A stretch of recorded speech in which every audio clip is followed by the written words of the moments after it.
welcome to a new episode of Lather Talk, and I'm your host, John, aka Lather Hog. My co-host, Gerard, is with me. Hey, Gerard.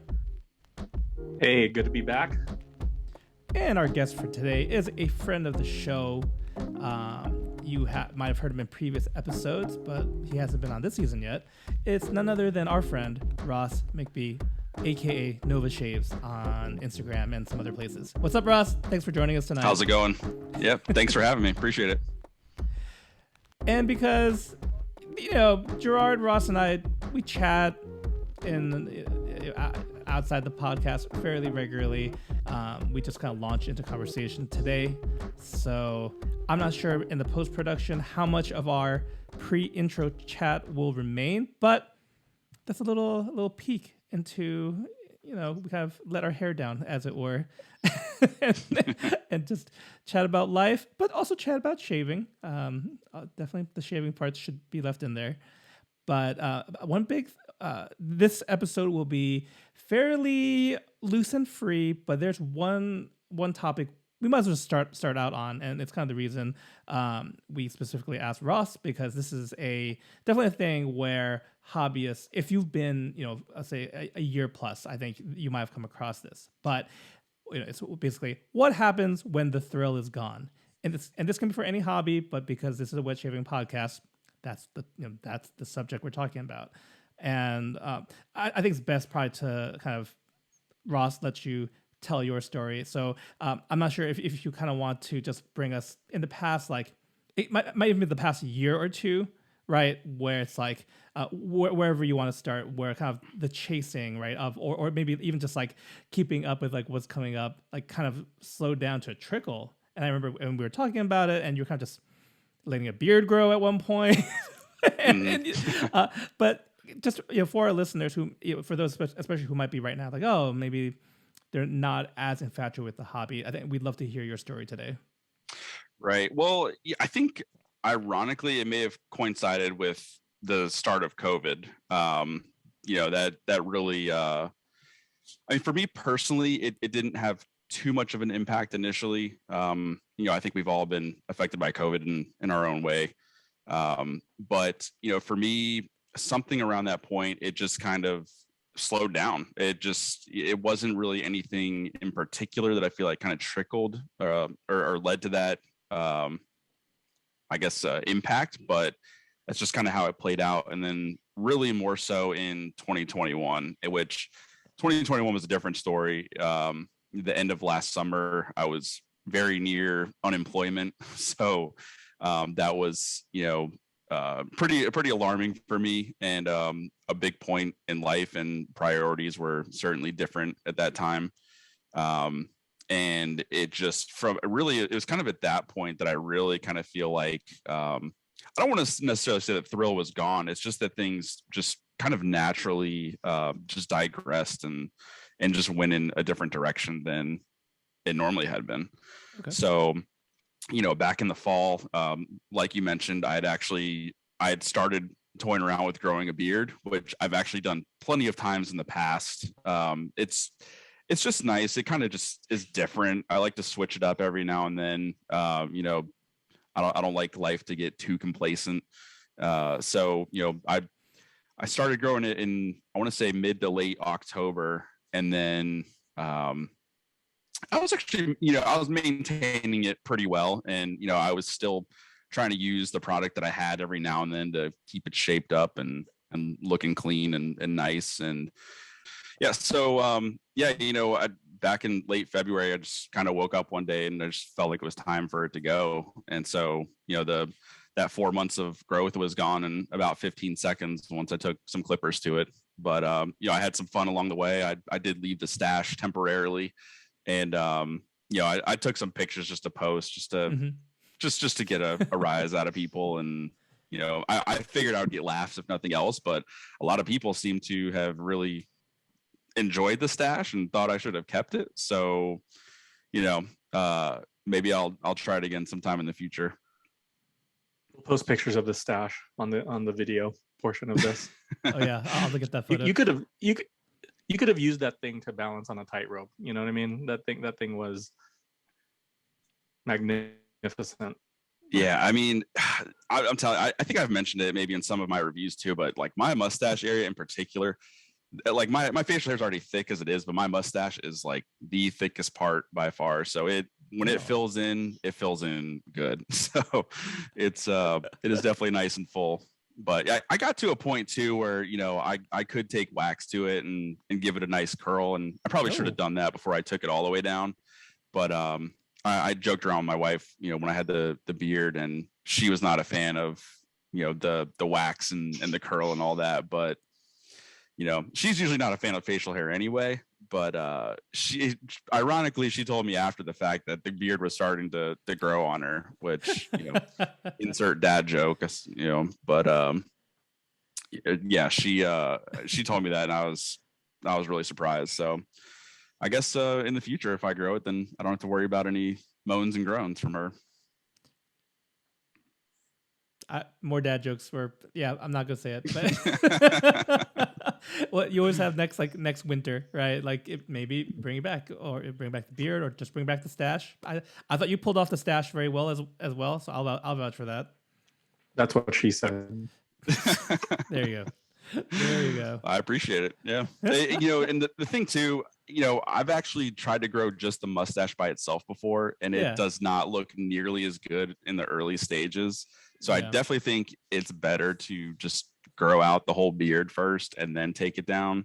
Okay. So that's likely what will happen again, is I'll grow it all out, and then once I take it down, we'll see how the stash is. How were your sons? What was their reaction to the facial hair? They complain more early on, if I like give them a hug or something, like, oh, you're scratchy, which ironically is, now that I'm back to shaving more regularly, they still, if I don't shave after like a day or two, that, they're complaining about it. But, they definitely had some comments on the stash more than anything. And then, I didn't tell them when I was taking it down. So, I'd left the stash initially, and they looked a little puzzled and then just started laughing, and yeah, they got a kick out of it. That looks stupid, Daddy. Well, it's funny enough, when back in 2020, when I had grown it out, the first time when I actually took it down, my dog didn't recognize me. Oh. And so she just was like barking at me, which you guys know, but for those that don't, I have a Great Dane, and so she's got kind of that loud, just it can pierce your ears, once she really lays into you. So she's just sitting there just looking at me and just barking at me like I was some stranger. Took a little while for her to realize, like, yeah, it's just me.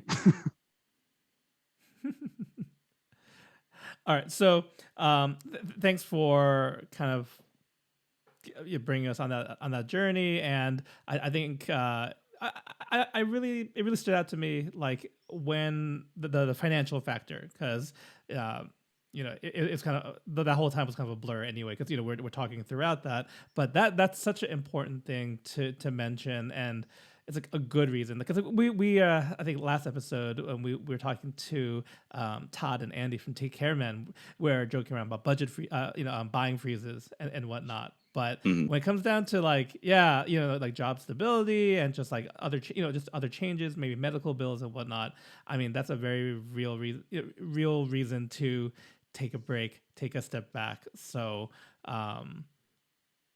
I don't know. I just want to acknowledge that, and thanks for mentioning that. I think sometimes even when that stuff happens, some people don't know when to pump the brakes. So yeah, I think in a way we've all kind of seen it. In our time in the hobby, people that come and go, or people that are really going balls to the wall in the early stages, and then it just kind of hits them, and then they're pumping the brakes. And I mean, our hobby is no different than any other hobby, in that sense. And it's just, there's definitely just the awareness factor, and just kind of being cognizant of it, and staying within your means, and also just knowing when maybe it's time to decompress. Another part of it, that was just kind of just a little bit of, the last couple of years, but, I think going into COVID too, and at the start of it, I kind of noticed a little bit of what I would deem a little bit of toxicity throughout the community too, which is not how, I've really known it to be since I started.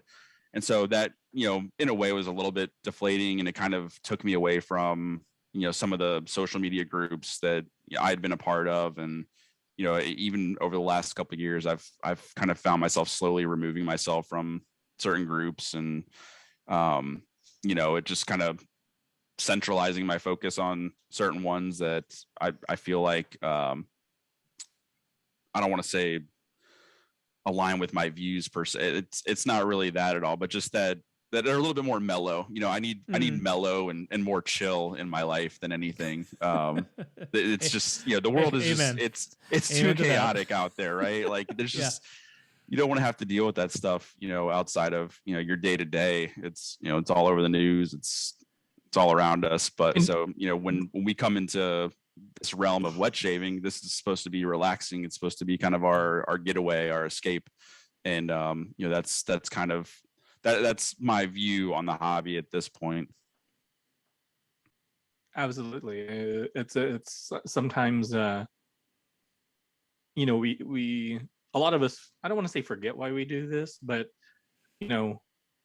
once we kind of remember, we do it just for like the kind of the therapeutic aspect of it, or, the maybe having to take a photo for the shave of the day, or maybe having to post it to all of the social media things, and or having to talk about it with other people. Sometimes you just want to shave, and I can definitely relate to that. And I don't post all of my my shaves as much as I used to. And it's not that like it's a lot of work, but you just don't want it to be a chore, even if it's a minuscule thing, because then it becomes like this, burden that I think, I don't want to look at it as a negative. So sometimes I'll just enjoy what I do or enjoy what I use, and that's it. I'll be like, oh yeah, I shaved with it. Like, you had just went on and went live prior to this, and stuff like that. And I caught it, and it was just like, oh, you used Nordost? I used Nordost. I didn't take a photo, and I feel fine. Like about it. Yeah, that's kind of the direction I went. I didn't post nearly as much in 2020 or 2021. And I was kind of in the same boat. I felt the same way, like I could just enjoy this, but I don't have to feel like I'm obligated to post this. I can just go on with my day, be happy with my shave. I got my, 10, 15 minutes of therapy in, and you kind of move along. Not getting enough drama, talking smack, or hooligan hijinks from your regular forums, social media, or Reddit?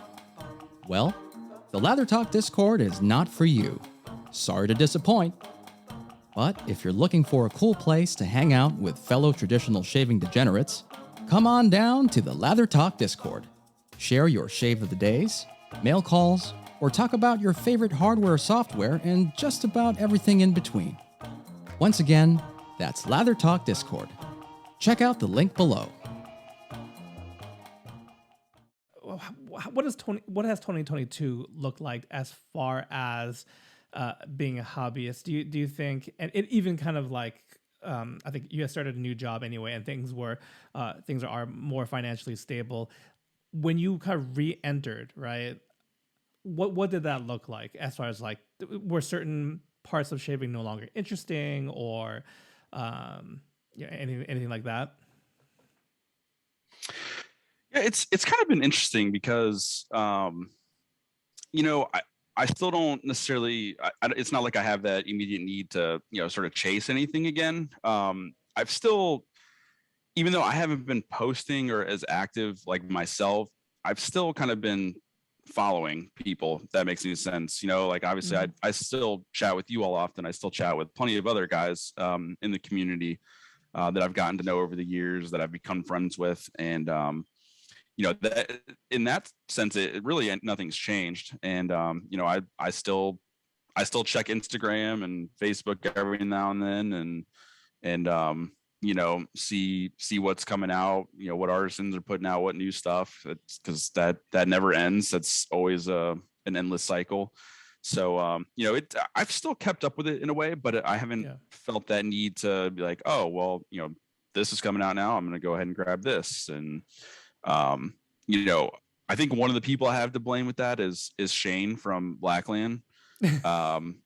Because, I know we've had this discussion ad nauseum, but the Blackbird Titanium has literally for the last like 3 years made me not want to pick up any other razor. It's so hard to get myself to use any other razor that I've owned.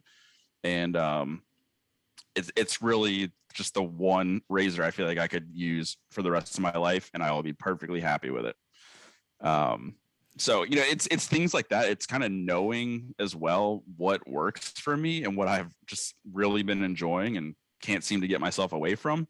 I've found, I'm content with it. It's nice to see all these other things out there. And there's a lot of, especially on the software side, that things come out all the time. And artisans are still trying to push the boundaries with, performance and with fragrancing. And, it's good to see. And I know that there's still a lot of excitement around that. It just, I think maybe at this point I'm more selective now. And that's okay. I can, I'm okay with it. Any thoughts or opinions as far as kind of the like everything, everything in general? We're just talking about gas prices before before this. Like everything's gotten more expensive, right? But in particular, COVID related or not, like like hand tied brushes, even like what do you call it, like custom straight razors, and more high end DE razors, like all of it, right? It's probably like $50-$100 plus, like on top of whatever we were seeing just a few years ago. Right. Do you think? What's your opinion on all of that? I mean, it's kind of expected. There's really no way to get away from it at this point, and who knows when things will normalize again, or if they'll ever come back down to what we have been used to. And I guess what we, looking back, we were all kind of spoiled by at this point.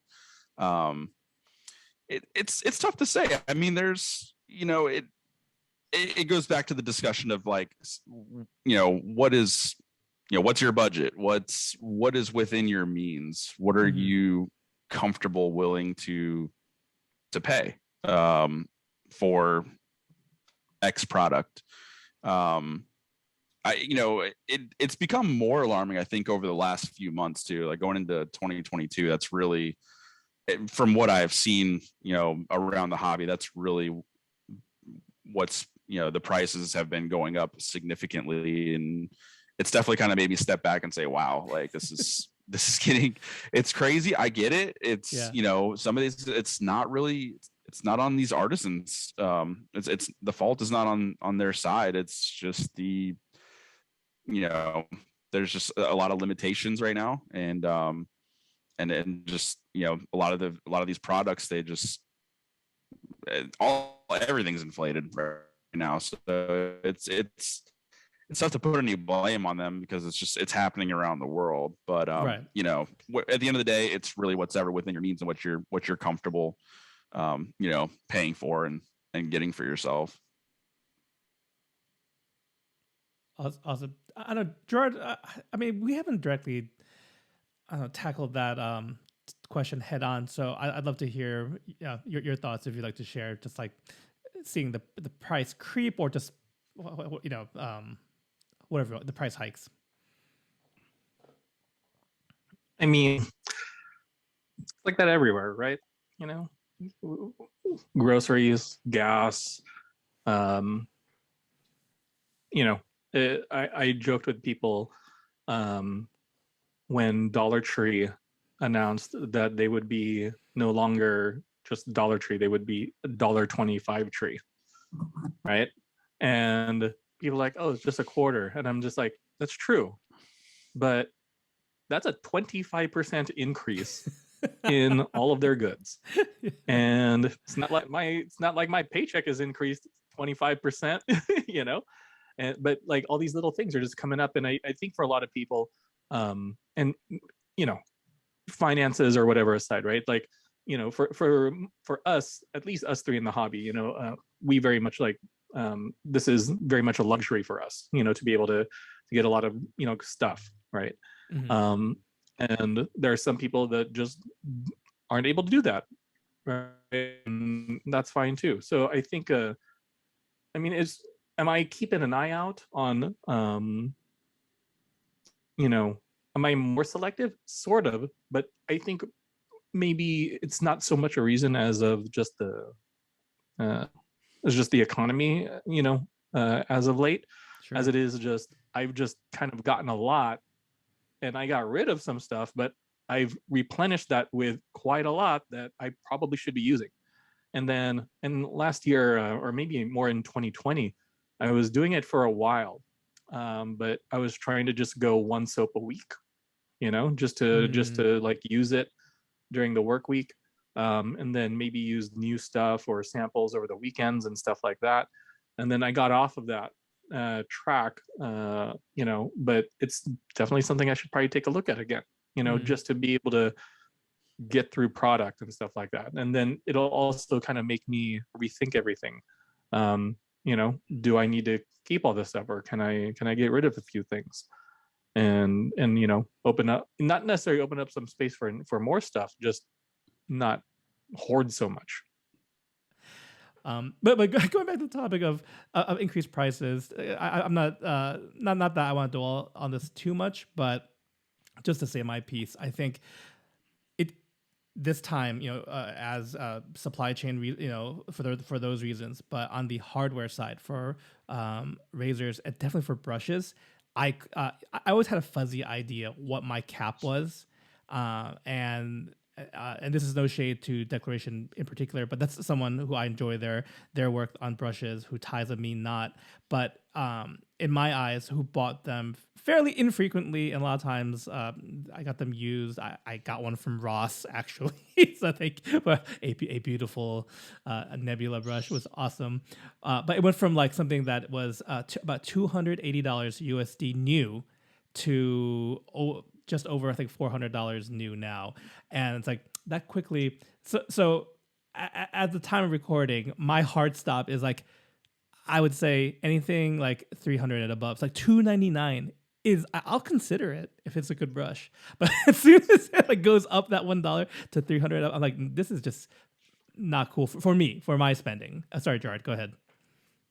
I mean, as a caveat, like I'll say, knotting service is available from Scott, and 28 millimeter knotting service is $184.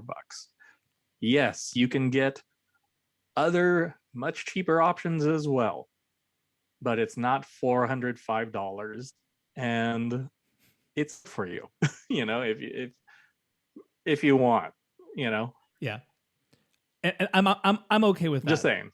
Yeah, and that option is totally okay. But when like the total brush, right?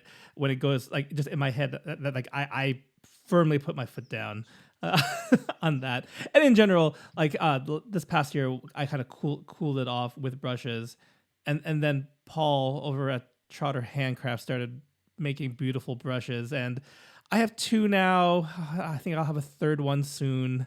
So like, but it's within, you know, but budget wise, it's definitely, you know, within means.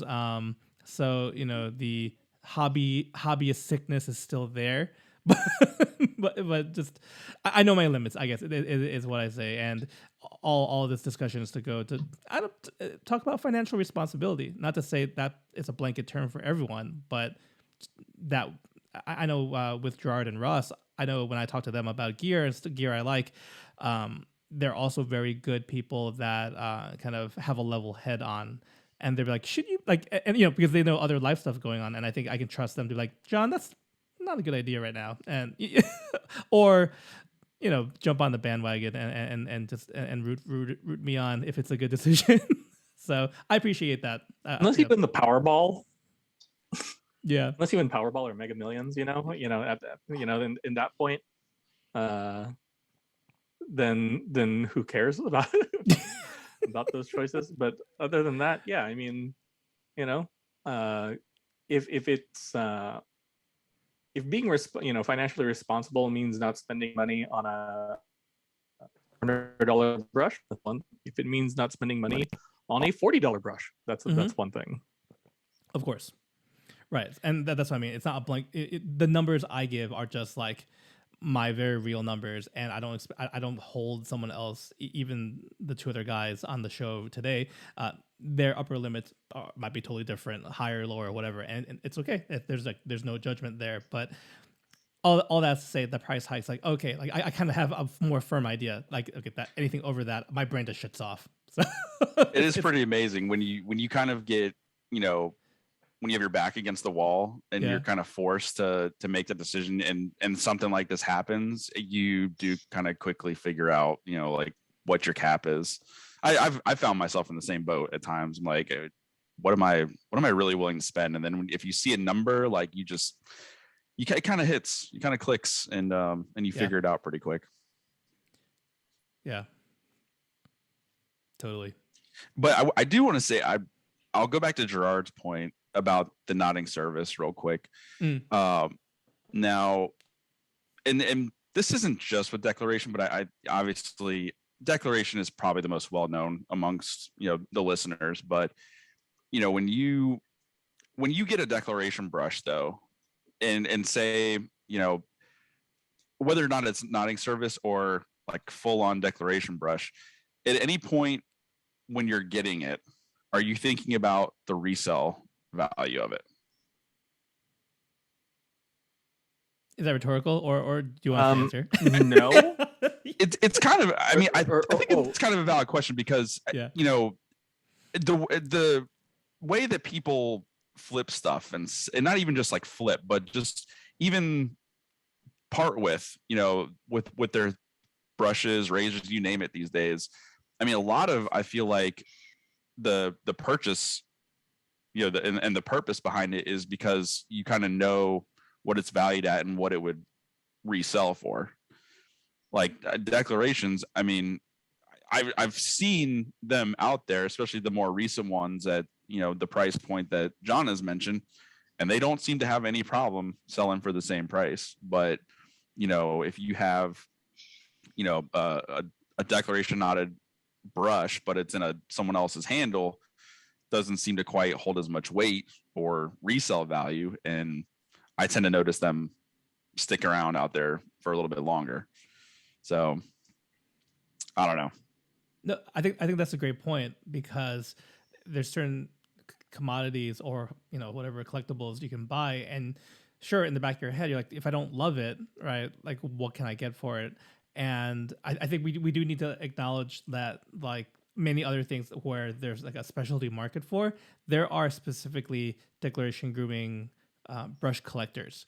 And there's definitely a network. In the past, when it was a drop style, right, you would sometimes just buy a brush and then it became trade bait, or you could sell it for practically the same amount. I would say now that it's like was it like a sign up system? I'm blanking a little bit. It changed where how it used to be, how it is right now. Pre-order. There's pre-order.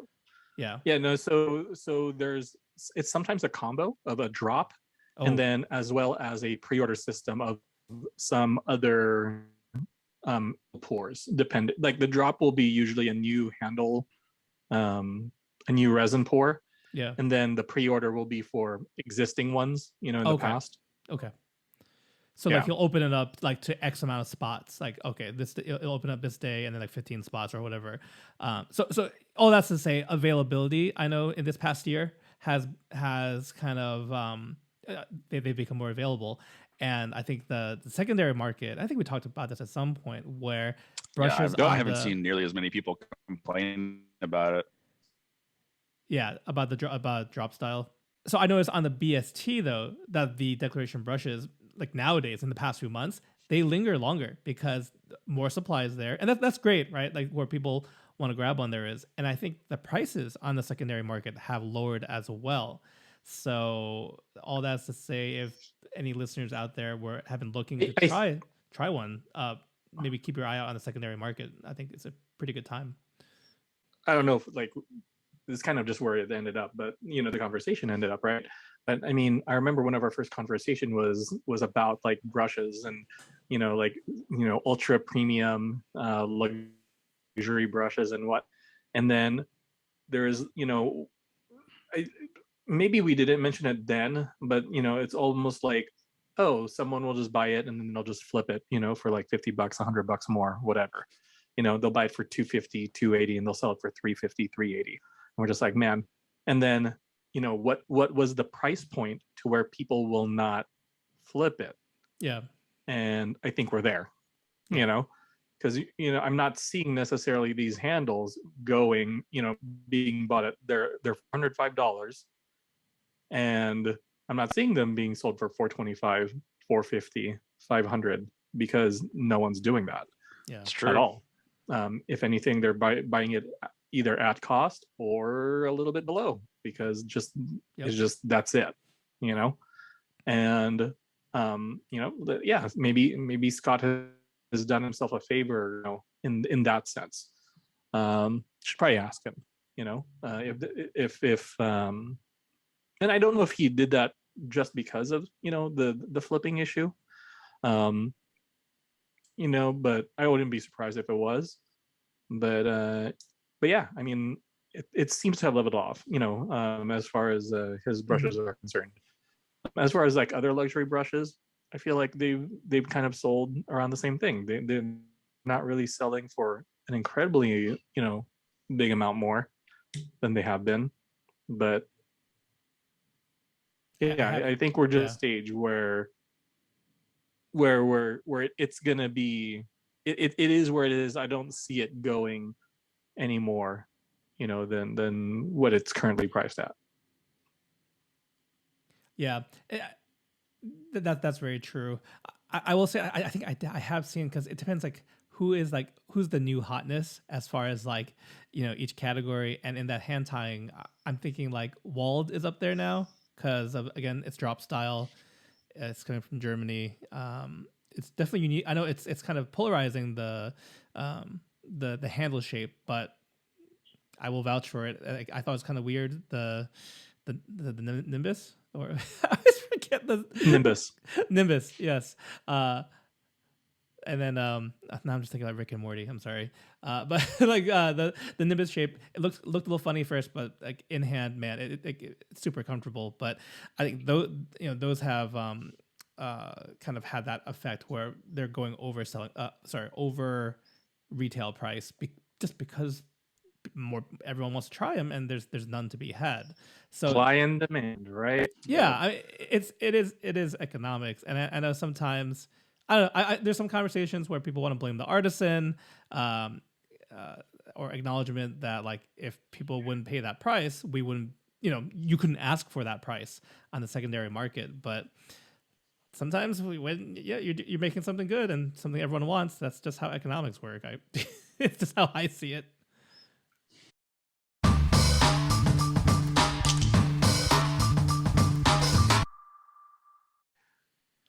But yeah, like in 5 years, what's it gonna be like? Are like black badgers or pure badgers, like, are they gonna go away completely? Are they gonna be as cheap as anything else? Is the market gonna bring the prices down on some of these things? I don't know. It's kind of a curious thing. Maybe we should like do like a time machine or a time capsule episode, right? Like where we kind of maybe make our thoughts right here, and then who knows where we'll be at in 5 years. You mean like predictions? You want some predictions? Yeah, just a general prediction on something like the brush market, right? Okay. I'm thinking. So don't mind me. I mean, I don't know if I had mentioned it on the episode where we had talked about, like declaration and brushes specifically, but I mean, I think I've always had the mindset, especially over the last few years, where I felt like, especially in brush making, it would be much harder to break out, just because of artisans like declaration, chisel and hound now, a lot of these sort of like staples. I think like soap making, it's I feel like that's also really difficult to get into, just because there's so many artisans now. But it seems like there's been an avenue. There's still been new ones popping up here and there fairly often. But like what John mentioned earlier, like Trotter, I hadn't heard of Trotter until like 2 months ago, if that.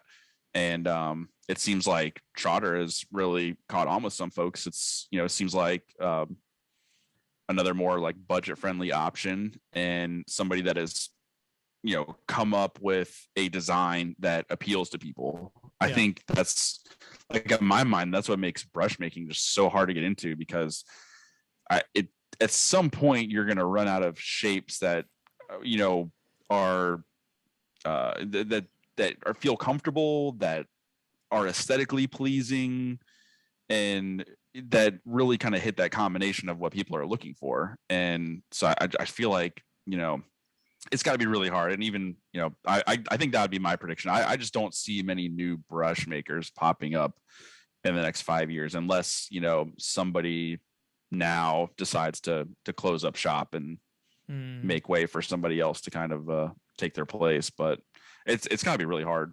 So I mean, kudos to whoever is trying to get into brush making and go big, because I just feel like it's got to be really difficult.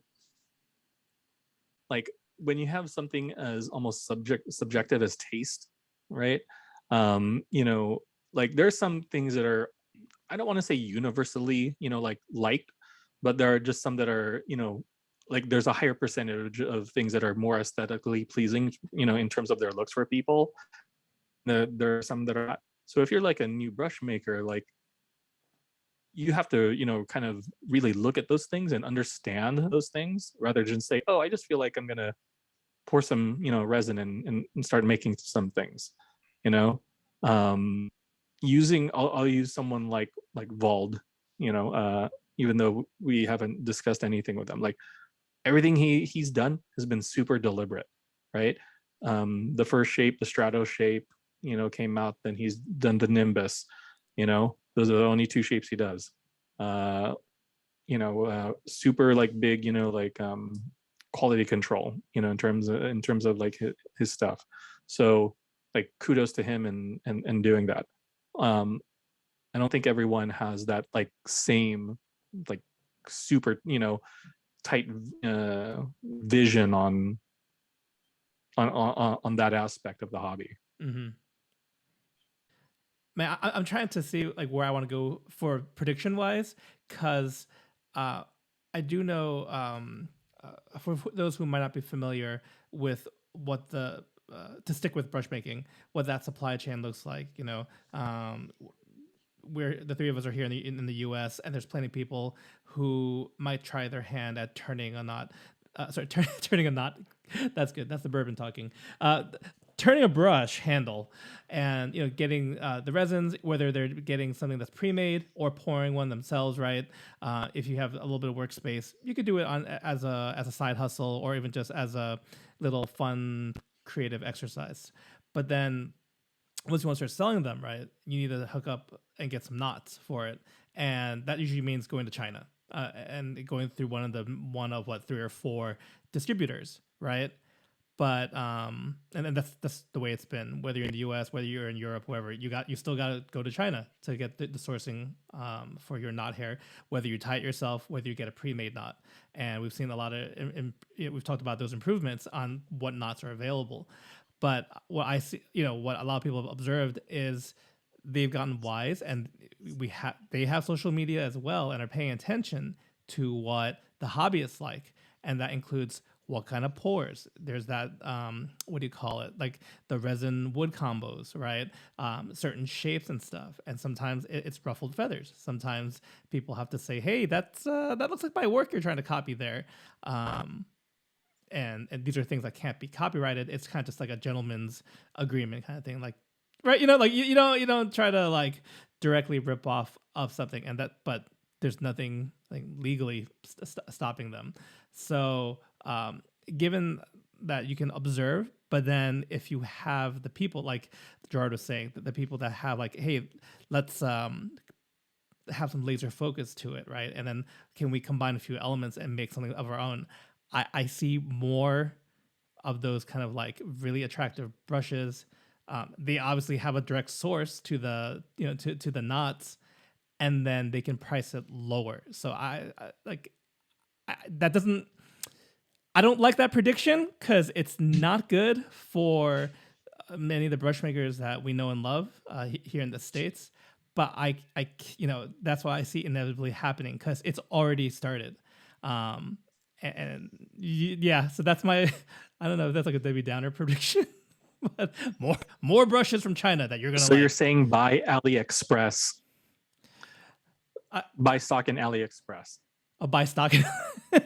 Yeah, I guess so. I mean, it's hard to say because in the back of my head, I'm like, depends with what does the global economy look like at that point. But I mean, I'll say this. I think like anything else, competition is always going to come up. So, there will be places that are, mainstays. And, should things kind of continue the way they are, they're going to stick around. Right. But yeah, if you're buying, like you said, outside of any political embargoes and sanctions and whatnot that would prevent items from making its way over here, or basically making it a true like black market experience to where like nothing is getting over here.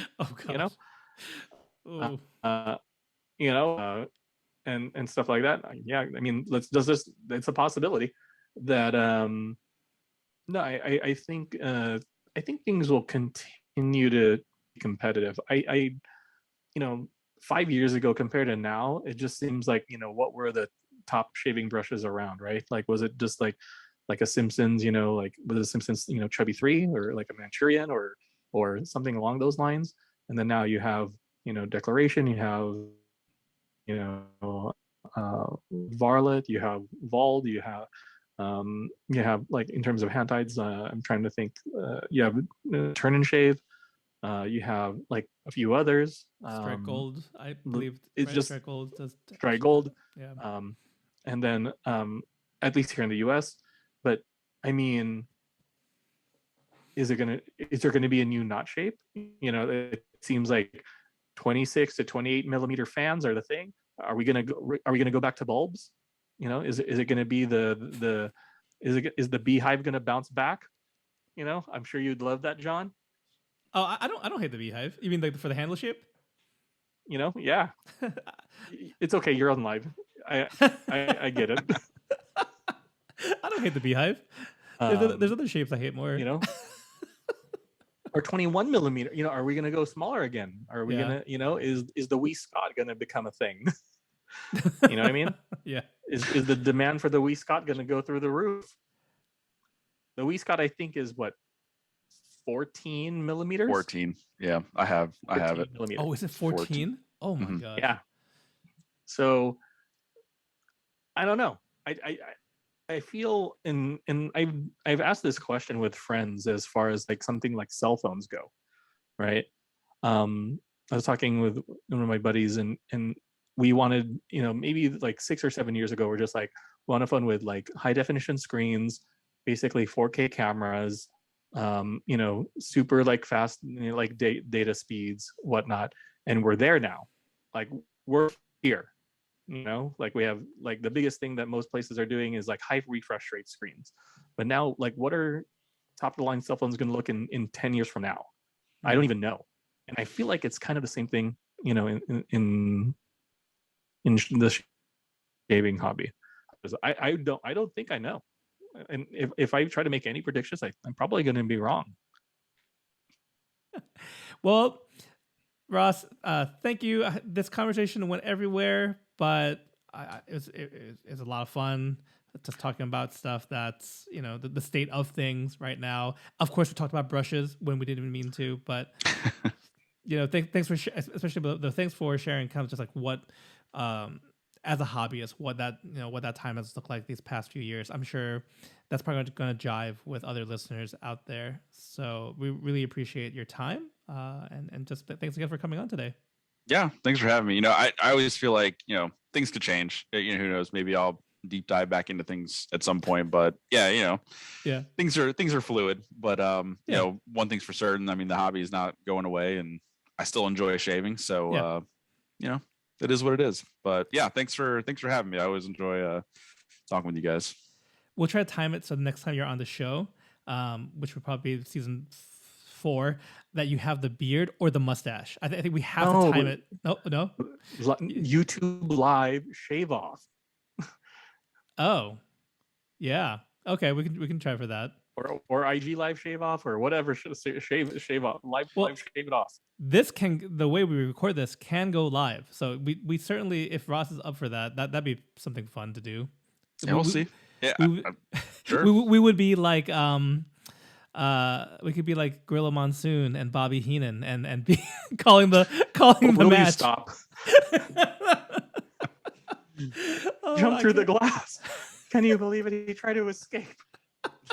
All right, fine. I guess I have to be Bob. I have to be the heel commentator in that case. I'll have to go watch some video. Give me a few months notice, and that way. Yeah. Oh no. I mean, you got to grow the facial hair, right? So yeah. So we'll work our schedule around whenever that time comes again for you. Sounds good.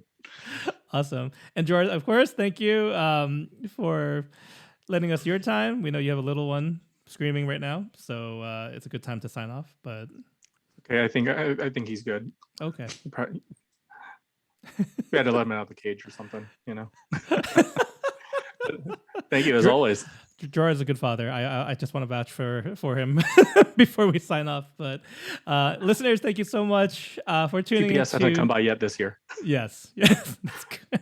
Listeners, thanks for tuning into today's episode. I know we're a bit all over the place, but hopefully the conversation was just as fun to listen to as much as we had having it. You can find all the socials for myself, for Gerard and Ross in the show notes. We are Instagram, where you can find us on other places. But yeah, so thank you again, and we'll catch you next time. Take care. Well, guys, that wraps up another episode of Lather Talk. I just want to thank our good friend Ross again for coming onto the show, just having casual conversation over some glasses of whiskey. We hope that you guys had a good time listening in, because we kind of went all over the place. But I think that's the benefit of having a guest on. That's really just another one of the boys. You get a looser, freer exchange of ideas. And these kind of episodes are just fun to record. And hopefully that translates into a fun listening experience as well. So thank you guys so much for tuning in to today's episode. Also, a big thank you to our supporters over on Patreon. If you guys have the means and would like to support the show, please check out the Lather Talk Patreon. And you can get access to bonus content, behind the scenes footage, and other benefits for signing up. Some other ways to support the show: you can leave us a 5-star review over on Apple Podcasts, or if you're watching us on YouTube, please be sure to like, comment, and subscribe. Thank you so much again for tuning into today's episode. We hope to catch you next time. Take care.